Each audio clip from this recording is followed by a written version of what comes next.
Alright, so earlier tonight on beIN Sports Espanol, we had Miguel Berchelt becoming the new interim WBO World Super Featherweight Champion, dropping George Jupp down three times, and then finally finishing him off in the sixth in order to get this title.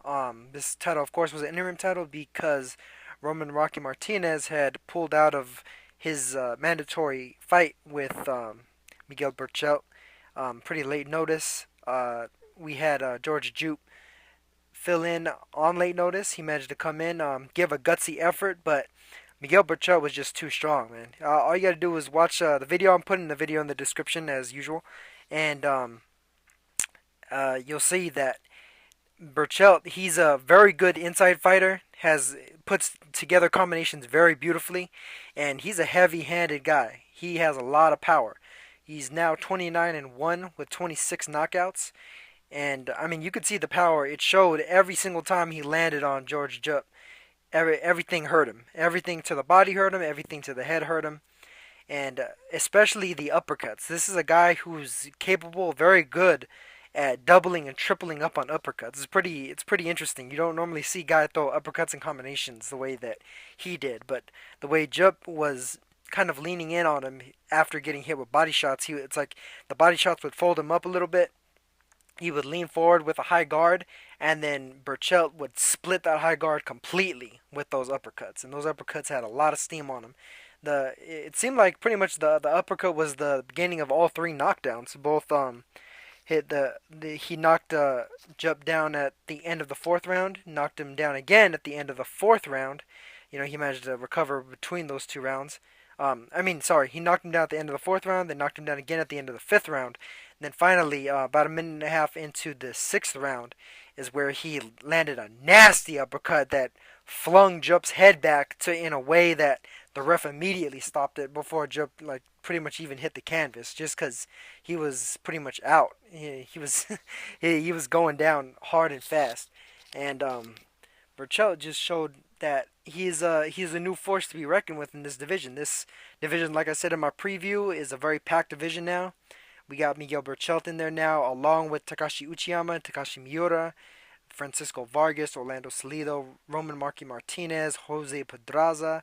You had Edner Cherry, who just lost a close one to Pedraza.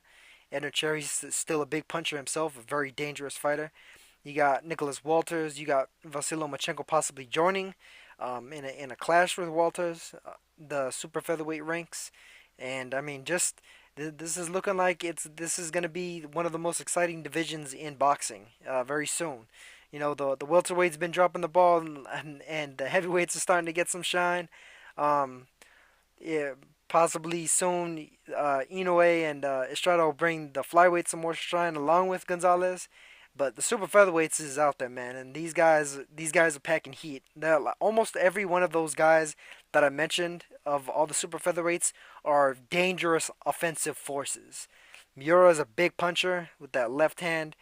Uchiyama's big puncher with both hands. Berchelt is a big puncher with both hands. He's heavy-handed, man. Like you could even see in the way he's throwing his punches. He has that power where he just has that built-in leverage, where it doesn't even look like he's really throwing the punches hard. But as soon as they land on an opponent, their whole expression changes, their whole demeanor and their stance changes.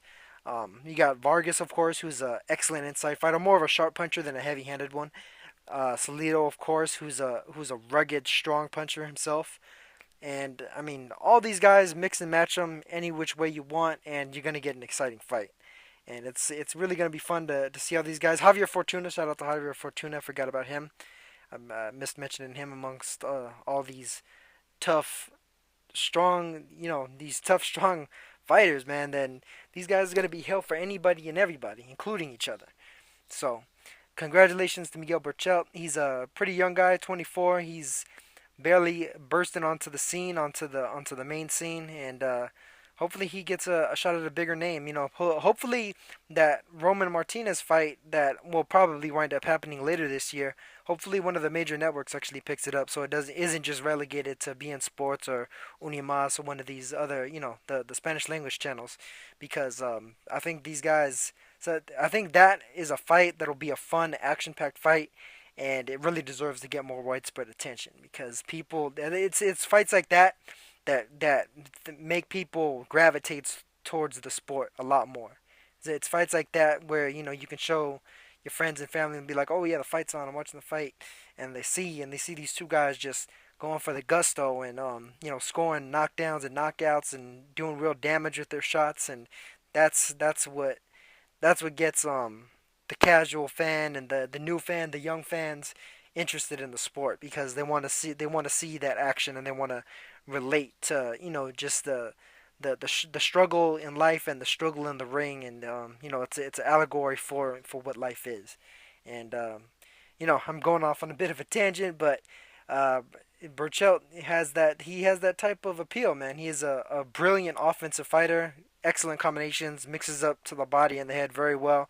Those combination uppercuts, which is very impressive. You very rarely see a guy that'll be willing to do something like that. And he has an interesting future ahead of him. So congratulations to Berchelt once again, and we'll see what's in his future.